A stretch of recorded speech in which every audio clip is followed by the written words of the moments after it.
हमने के भोजपुरी में एगो कहावत बा, घोड़ा बेच के गधा के न। केकेआर के टीम के खेला देख करके ई कहावत बिल्कुल सटीक बैठता। आ कौना खिलाड़ी पे बैठा था तनी कमेंट करके बताई तो। जी हाँ, सही पकड़ ले बानी, अजिंक्य रहाणे।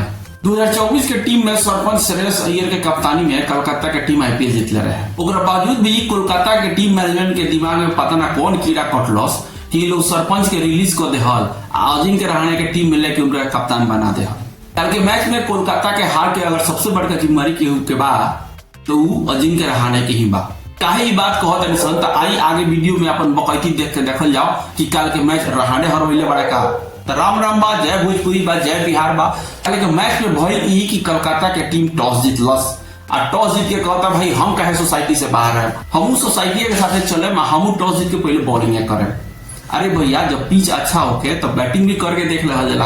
कोनो जरूरी तो नहीं है कि जो सारा टीम करता हुए तो वो कर बोलो। हैदराबाद के टीम पहले बल्लेबाजी करे उतरल, आ दोनों महामानव ट्रेविस हेड आ अभिषेक शर्मा बल्लेबाजी करे उतरल लोग, आ दोनों जना के बल्लेबाजी देख के मंत्र मुग्ध हो गए।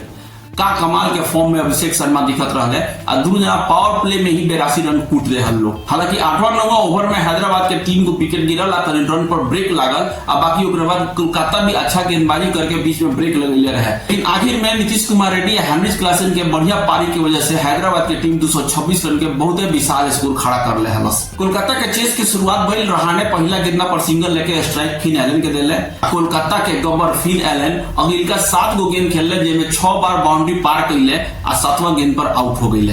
फिन एलन के आउट होइला के बाद रघुवंशी लगातार अपन दूसरा अर्धशतक लगैले, लेकिन रन रेट के प्रेशर इतना बढ़त गई कि सारा लोग कैचअप गेम खेल लगल। आ ए बीच में जब कोलकाता के टीम लगातार विकेट गंवावत चल गई, जौना के परिणाम ई भइल कि 16वां ओवर में पूरा कोलकाता के टीम जे बा 161 पर ऑल आउट होके एगो भारी भरकम हार अपना नामे दर्ज कर लेलस। तो ये लागल झुलनिया में धाका बलम कलकत्ता पहुंच गए जी। कलकत्ता पहिलका मैच हार के कलकत्ता तक पहुंचले रहे, अब यहाँ भी हार गए। अब यहाँ के धाका लागल बा, अगिलका 2 मैच तो कलकत्ते में बा, लेकिन पता ना आईपीएल के पॉइंट टेबल में ये लोग कहाँ जाके ठहरी, ये लोग बताई।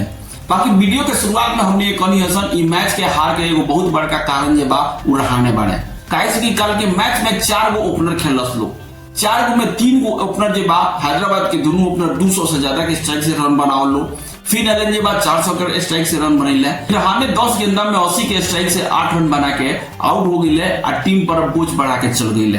कल एगो और भी बड़का गलती कोलकाता के टीम से भइल कि जब बड़ा स्कोर चेस करे के रहे तो ये लोग सुनील नारायण जोन की पहले ही से ट्रस्टेड बाड़े, हमेशा शानदार शुरुआत दिले बाड़े, उनका के जब ओपनिंग करेला भेजे के चाहिए। ना ओपनिंग तो कम से कम पहला विकेट जब जल्दी गिरल तो वो बेरा भेजे के चाहिए उनका के। आखिर में सुनील नारायण अइले, 2 गेंदा पर छक्का मारले, तीसरा गेंद पर भी छक्का मारने के चक्कर में बाउंड्री पर कैच आउट हो गई।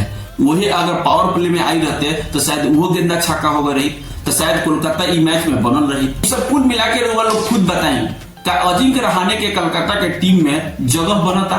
जौना खिलाड़ी के टीम में जगह पर सवाल खड़ा हो जाए वो खिलाड़ी कप्तानी करे लायक बाकी ना।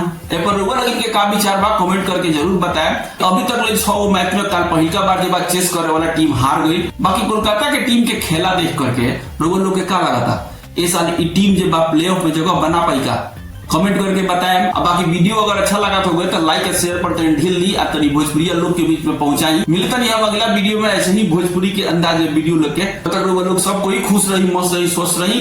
राम राम, जय भोजपुरी।